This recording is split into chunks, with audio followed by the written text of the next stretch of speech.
Despite being an entertainer since his childhood, Stephen Martin still doubts himself. I always thought this just does not happen, and it did, Martin says, early in Apple TV Plus two-part documentary. I guarantee you I have a no talent, none. So I had to work around in order to get on stage.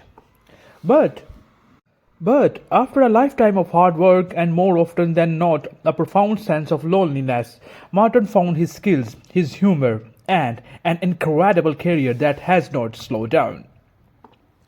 When asked why he wanted to do the documentary, Martin admitted it's a hard thing to answer.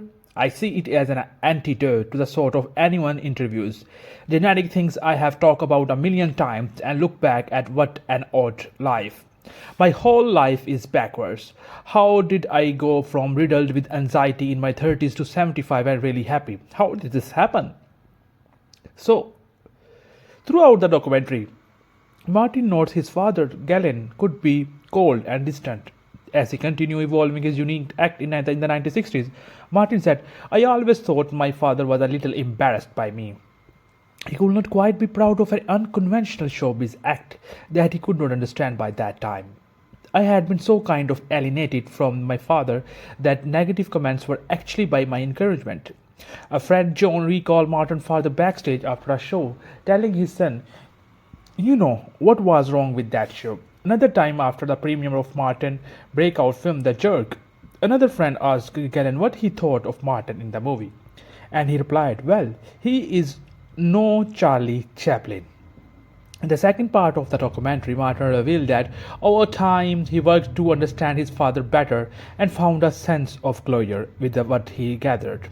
You realize what he went through, Martin said. It was a life of hopes and dreams, and he was under incredible stress to support the family. It must have been unbelievable, the pressure. My mother wanted to go to work. I remember my father saying to my mother, no wife of mine is going to work.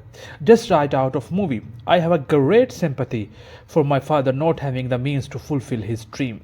Asked how he felt about his father who died in 1997, Martin said, I like him. He had really had a good sense of humor. Yeah, I kind of wish I could talk to him again. Martin performed much of his life beginning at the age of 10 when he had a job selling newspaper at Disneyland and later working in the park magic show. From there he began to form his own act and slowly gained some attention, but he remained uncertain of his future. So guys, this is all in this video. I hope you have guys really enjoyed this video. Don't forget to let us know your opinion in the comment section. We reply to each comment. Thank you.